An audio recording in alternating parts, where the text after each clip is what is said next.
Bien. Entonces, el tejido muscular está formado por células alargadas llamadas células o fibras musculares, las cuales están especializadas en la contracción muscular. ¿Qué es eso? Matías ya lo sabe, que ya lo repetí la vez pasada, siempre que aparezca células musculares es lo mismo que fibras musculares, ¿está? No se mareen, si les preguntan fibras, es lo mismo que una célula. Lo que pasa es que este tipo de célula se le llama fibra muscular, pero en realidad es una célula muscular, ¿tá? Es lo que tiene a veces que te marea mucho, que te cambian los nombres, ¿tá? Y según los libros también. Hay tres tipos de tejido muscular, ¿tá? Hay un tejido muscular esquelético, hay un tejido muscular cardíaco y hay un tejido muscular liso, ¿tá? Los vamos a ver los tres, pero vamos a hacer más hincapié en el tejido muscular esquelético porque es el encargado de todo el tema de la locomoción, forma parte del aparato locomotor. El músculo esquelético constituye el 70% de la masa muscular. ¿Qué quiere decir? Que la mayor parte del peso de nuestra masa muscular está constituido por un músculo esquelético, que el mismo va a ser esencial para todos los movimientos corporales, permite la locomoción, y se forma de cientos o miles de células llamadas fibras musculares que dijimos recién que ¿qué es? Que es lo mismo que decir células musculares. Que podamos saber que tienen ciertas características esas células o fibras musculares. Siendo una célula muscular y fibra muscular, como yo les decía, el mismo término. ¿Tá? Yo ahí tendría que haberlo subrayado con rojo o negrita para que les quede marcado. ¿Cuáles son las funciones del tejido muscular? Muchas. Locomoción, ni hablar, gracias a nosotros nos desplazamos. Mantener la postura, mantenemos parados. Estabilizar las distintas regiones articulares, ni hablar. La ventilación y la respiración participando en los movimientos respiratorios. Después vamos a ver que hay músculos, ¿tá?, que son esenciales para la parte respiratoria, ¿tá? Por ejemplo, los músculos del cuello. El habla, la deglución, que es el acto de tragar, mantener la temperatura corporal mediante la termogénesis. Génesis, para que sepan, es formación, ¿tá? Termo es calor. Entonces, cuando nosotros estamos sufriendo una hipotermia, no sé, 4 grados de temperatura en el exterior, 5, 6, ¿a qué equivale? Que empezamos a tiritar, ¿tá?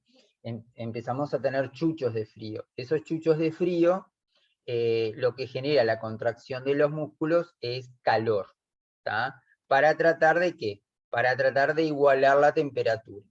Las células musculares tienen algo en particular que transforman la energía química, ATP, en energía mecánica. ¿Qué quiere decir eso? Que después lo vamos a ver. Nosotros obtenemos combustible, ¿tá?, a través de lo que se llama el ATP, que es una molécula que quiere decir adenosín trifosfato. Quiere decir que tiene 3 moléculas de fosfato, por eso se llama trifosfato. Si no llegan a entender algo, me preguntan, me paran las veces que sea. Matías ya sabe.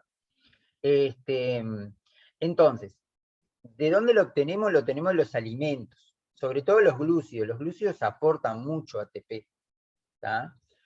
Importante muchas veces para el deporte, porque va a permitir la contracción de los músculos, de esos músculos esqueléticos. Por eso dice, las células musculares transforman, y ese es el trabajo, ese ATP, que es combustible, en energía, o sea, que sería energía química, en energía mecánica, mecánica que va a permitir un movimiento, en este caso, la contracción. ¿Ah? Bien. ¿Qué es la fuerza o tensión muscular? Después ustedes cuando vean fisiología del deporte, que es el segundo semestre, la otra materia que no les permite dar porque tienen que salvar FAF, van a ver más profundamente lo que es fuerza o tensión muscular porque ahí lo desarrollan más profundamente. ¿Y cómo podemos nosotros definir lo que es la fuerza o tensión muscular? La definimos como la capacidad que tiene el músculo para poder contraerse y vencer una resistencia. En este caso, la resistencia es esta. Va a ser una pesa, ¿tá?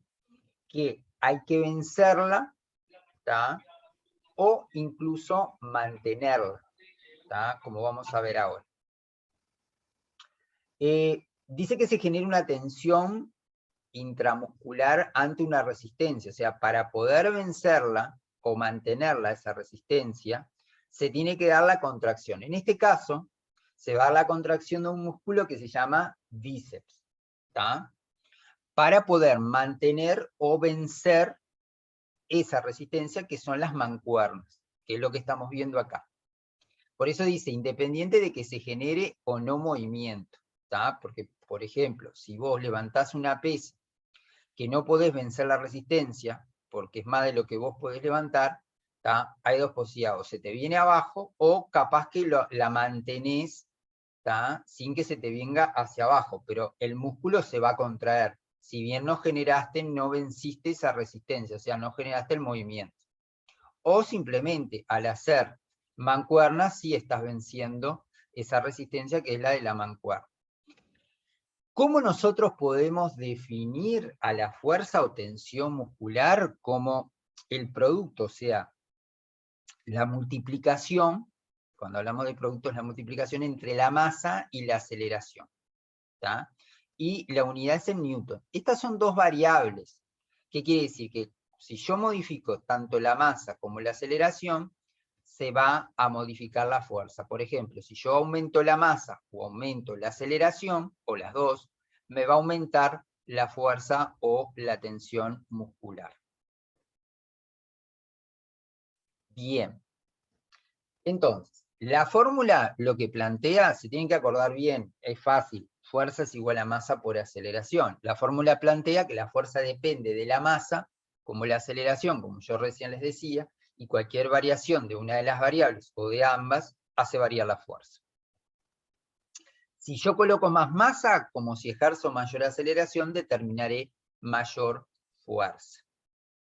¿El músculo está diseñado para producir fuerza, el músculo esquelético? Sí. Acelerar o incluso deformar una masa, ¿tá?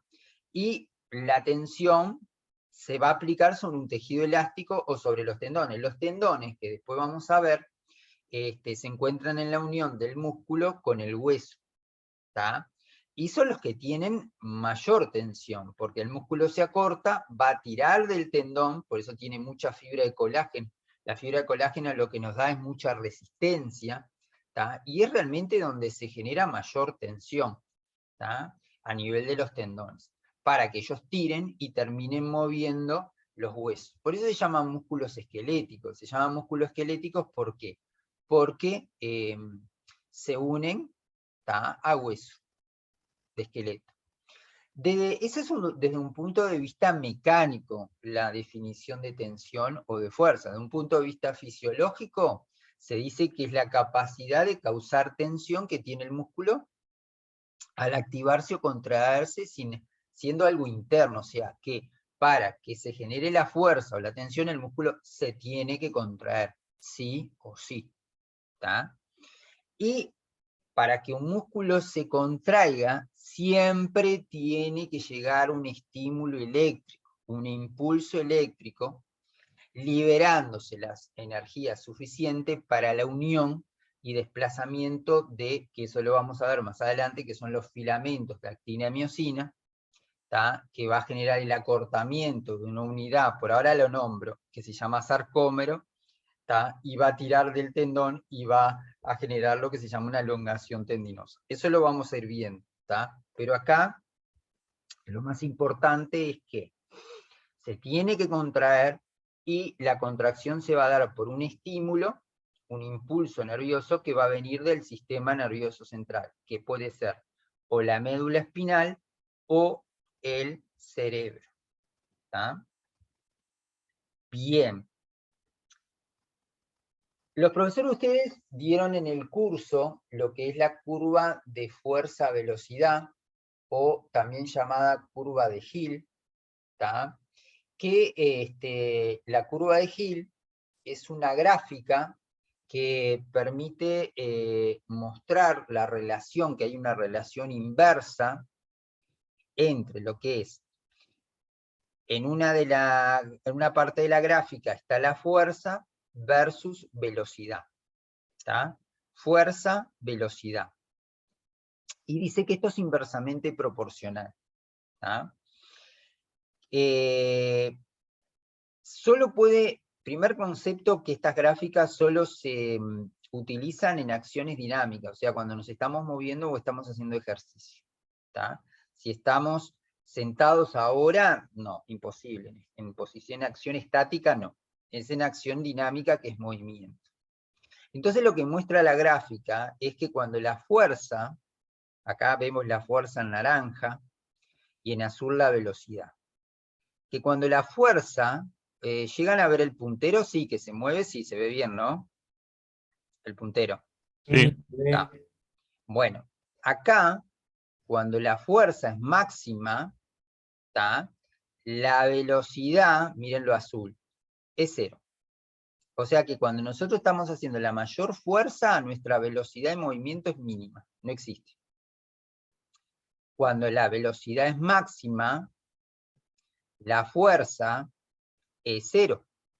¿Tá? O sea que son inversamente proporcionales. El punto medio de ambas variables, ¿tá? Es donde se observa la mayor potencia, o sea, donde vos podés generar mayor fuerza y mayor velocidad. Eso va a depender mucho del deporte que hagamos, ¿tá?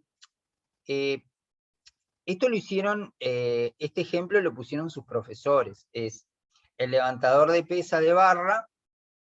¿Qué haces? Hay un punto que vos vas a ver en el movimiento que tiene gran velocidad, ¿tá? Gran fuerza, perdón, y una baja velocidad. Esperen un poco porque no lo van a poder ver. Así que yo lo voy a, ahora sí.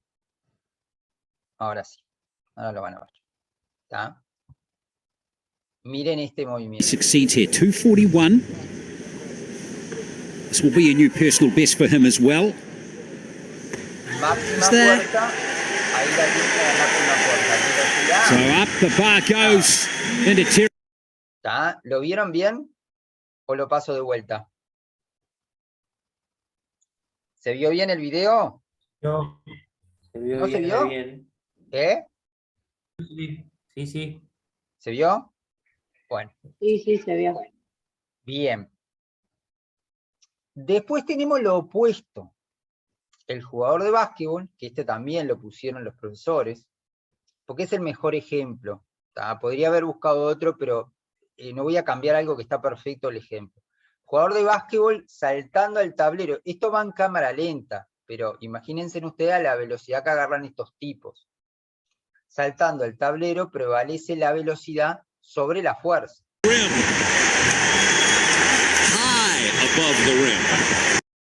¿Tá? Bueno, ahí tenemos los dos ejemplos, fuerza máxima y velocidad máxima. Al realizar un ejercicio se puede trabajar para poder mejorar tanto la velocidad como la fuerza. ¿Tá? Por ejemplo, en el fútbol, lo mejor que es, o en los de 100 metros, los de 100 metros trabajan las dos, trabajan la fuerza, la potencia, pero también tienen que trabajar la velocidad. ¿Tá? Bien, generalmente cuando se hace deporte se trabaja las dos cosas, tanto fuerza como velocidad, obvio. Fuerza, velocidad, edad. ¿Tá?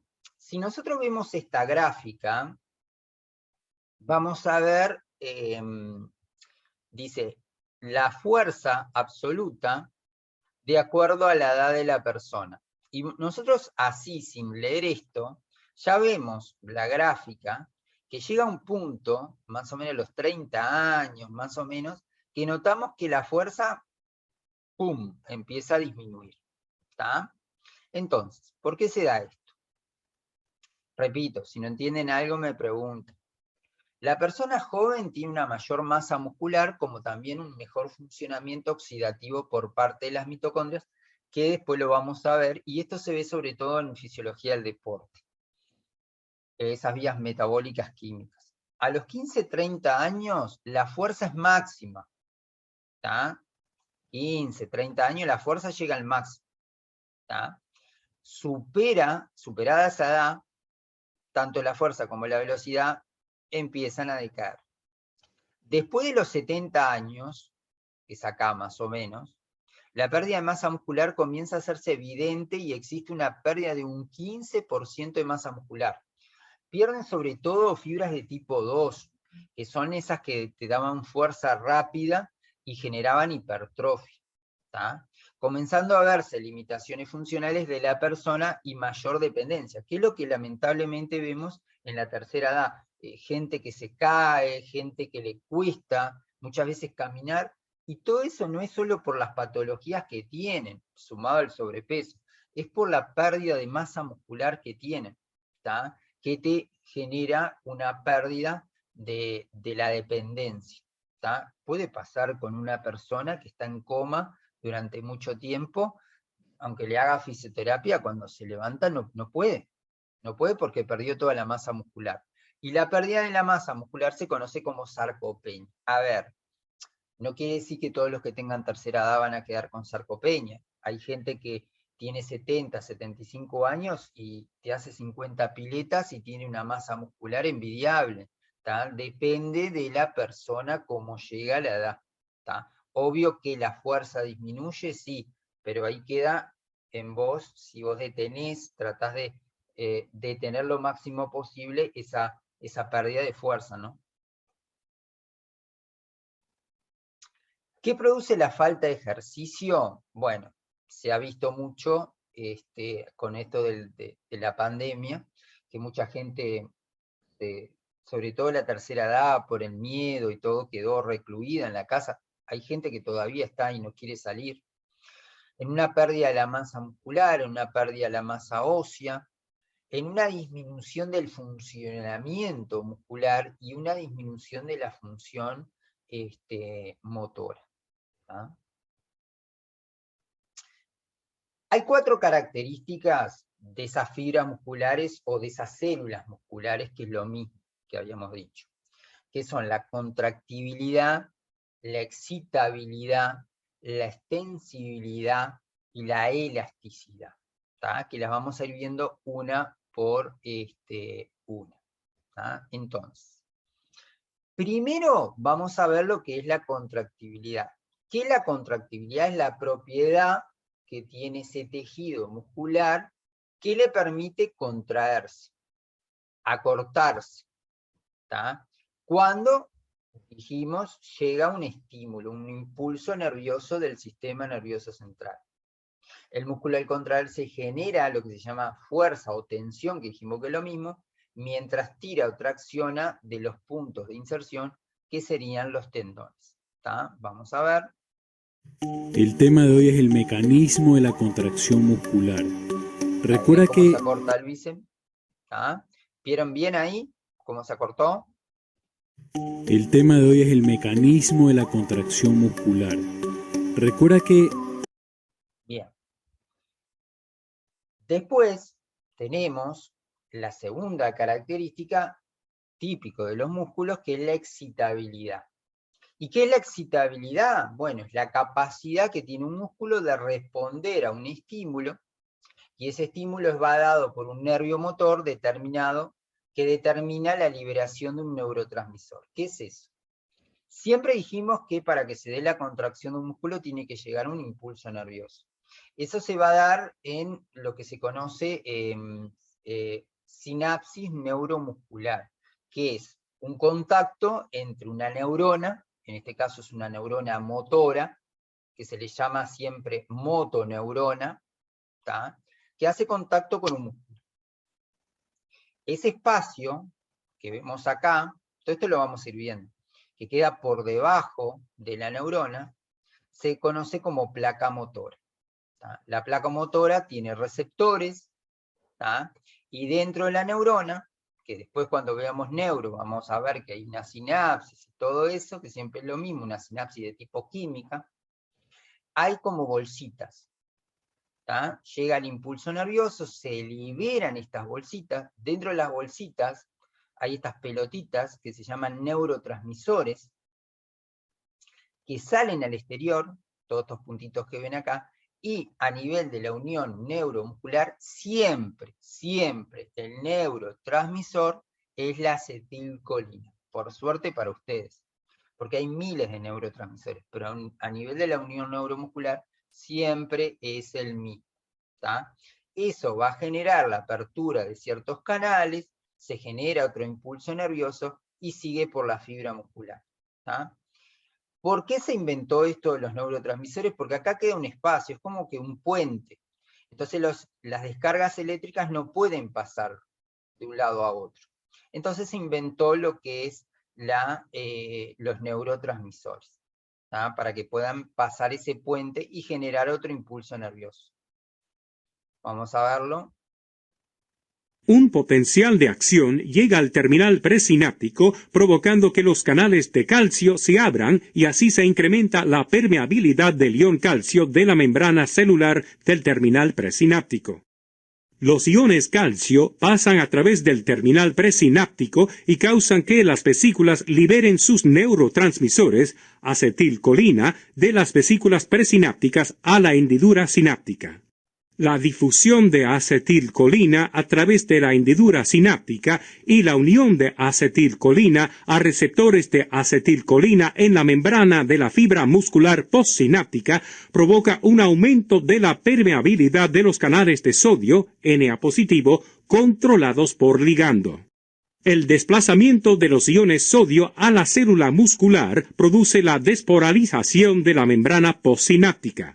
Una vez alcanzado el umbral, se genera un potencial de acción postsináptico que se propaga a la membrana de la célula muscular. Bien.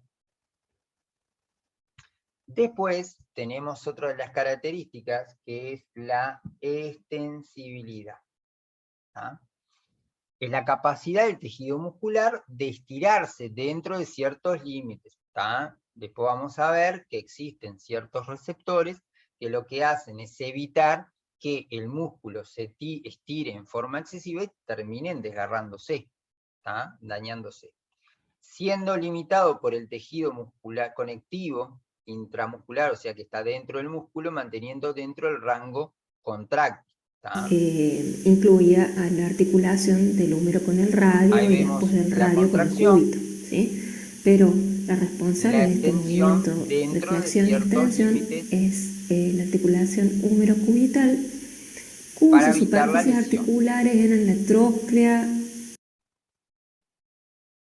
Y finalmente tenemos la elasticidad, que es la capacidad que tiene una fibra muscular de volver a su longitud después de que la fibra se contrajo, pudiendo de esa forma volver a contraerse. O sea, el músculo tiene una alternancia, se contrae, se relaja, se contrae, se relaja. ¿Tá? Indefinidamente un músculo no puede quedar contraído porque ya empieza a haber un compromiso de su vascularización, o sea, de su llegada de sangre. ¿Tá? Y termina necrosándose, es la pura realidad.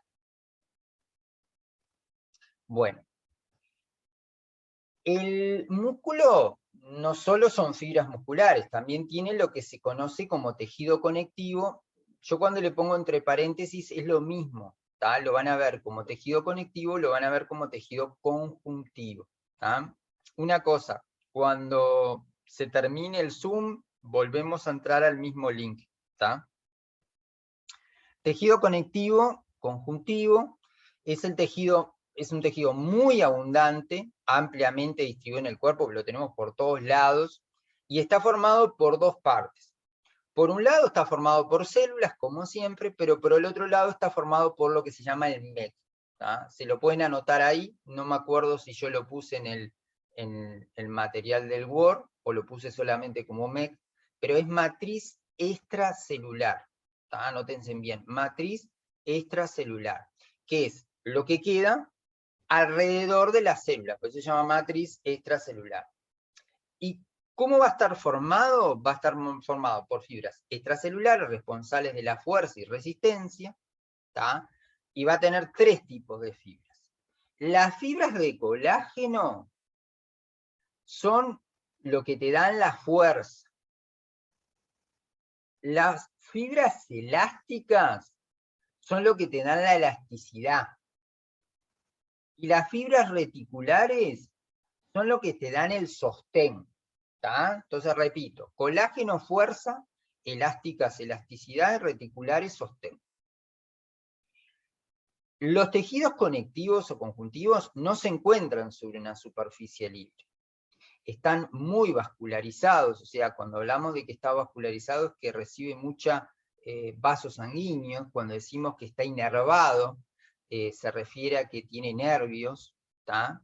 Diferenciándolo del tejido epitelial. El tejido epitelial generalmente está por encima de un tejido conectivo, ¿tá? No siempre, depende. En los órganos internos como el músculo no hay tejido epitelial, hay solo tejido conjuntivo, pero en la piel tenemos tejido epitelial y por debajo el tejido conjuntivo, ¿tá? Ese es un error del ISEF. Cuando ustedes tenían un año entero podían ver todo, entonces veían tejido, veían célula, veían todo. Ahora como les meten todo un compensado, claro, yo me imagino, se están enloqueciendo, ¿no? Porque le faltan más cosas, más bases. El tejido conectivo que rodea el músculo, como concepto, recuerden que se llama fascia. ¿Tá? Cambia de nombre. El que rodea el músculo se llama fascia. Es un tejido denso, irregular, y está formado sobre todo por fibras de colágeno que le dan resistencia. ¿Cuáles son las funciones de esa fascia? Bueno, primero es aislante, disminuye la pérdida de calor, mantiene la temperatura dentro del músculo, protege al músculo de traumatismos físicos y transmisión de la fuerza al hueso al converger en un tendón, como vamos a ver más adelante. Entonces, ¿cómo se organiza un músculo esquelético? Acá vemos el hueso, el tendón y el músculo. Dentro del músculo está dispuesto en haces. Haces quiere decir que son muchas fibras dispuestas en paralelo. ¿Ven? Tipo estos redondelcitos son fibras. Acá sacás un redondelcito y te encontrás con esta fibra muscular. ¿Tá? Entonces, cada uno de estos, el músculo, los haces, las fibras, ¿tá? Están rodeadas por tejido conectivo, que van cambiando de nombre. Por ejemplo, la que está rodeando el músculo, esta se llama epimicio. Es una capa externa que rodea el músculo y está formado por tejido conectivo irregular. La que rodea los haces, que dijimos que están formados por 10 a 100 o más fibras, que en conjunto se llaman fascículos, se llama perimicio, ¿tá? Y está formado por tejido conectivo irregular. Y la que rodea la fibra individual, estamos yendo de lo más grande a lo más chiquito, se llama endomicio. Se mete dentro de este fascículo, ¿tá? Separando las fibras en forma individual y transporta nervios y vasos sanguíneos. Claro, los nervios y los vasos se tienen que meter por ahí porque hay que inervar y hay que vascularizar esas células individualmente, ¿tá? Las 3 capas, el epimicio, el perimicio, el endomicio, se extienden más allá de las fibras musculares y forman los tendones, ¿tá? Estructura que permite que el músculo se inserte al hueso. Acá tenemos el tendón de Aquiles, ¿tá? Que se unen las 3 capas de tejido conectivo y forman el tendón que se insertan al hueso. Si esta fascia se extiende en forma plana y ancha, ya no se llama tendón, ya no forma un tendón. Se conoce como aponeurosis, ¿tá? Por ejemplo, en la mano, ¿tá? Tenemos aponeurosis, se expande en forma plana, cambia el nombre. Característica de una fibra muscular esquelética, bueno, primero, esta es una fibra o una célula, son alargadas, todo esto es una célula, esto es una célula, y se disponen en forma paralela formando esos fascículos. Primero, es alargada, es multinucleada, tiene muchos núcleos, se disponen en la periferia, en el borde, ¿tá? Son cilíndricas. Tamaño variable hasta 100 micrómetros. Los micrómetros es como decir centímetros, milímetros, metros, ¿tá? Es una medida microscópica. Tiene una estriación, es estriada. Yo acá tendría que haberlo agregado. ¿Ven esto que aparece como rayadito? Bueno, esto te permite decir que es estriado. El músculo esquelético y cardíaco es estriado. El músculo liso, por algo le pusieron liso, porque no presenta esas estriaciones. Que después vamos a ver quién son responsables de esas estriaciones características. Y su contracción es voluntaria, quiere decir que si bien el caminar termina siendo involuntario, yo puedo pensar e iniciar la locomoción. Obvio que después puedo pensar en agarrar un lápiz, puedo decir, bueno, ahora voy a contraer mi cuádriceps. Lo que pasa es que lo hacemos en forma involuntaria, porque lo hacemos en forma inconsciente, en realidad. Pero es voluntaria, lo podemos controlar. Bueno, acá nos vamos a meter de a poco en el embrollo. ¿Cuáles son los componentes del músculo esquelético? Bueno, acá vamos a ver que los nombres van a ir cambiando, ¿tá? Para complicarles un poco más la vida, le cambiaron los nombres. Entonces, el más importante de los componentes son las propias fibras musculares. El diámetro de una fibra madura varía de 10 a 100 micrómetros. La longitud de un músculo esquelético, de la fibra del músculo esquelético madura es de unos 10 centímetros. Algunas pueden alcanzar 30 centímetros.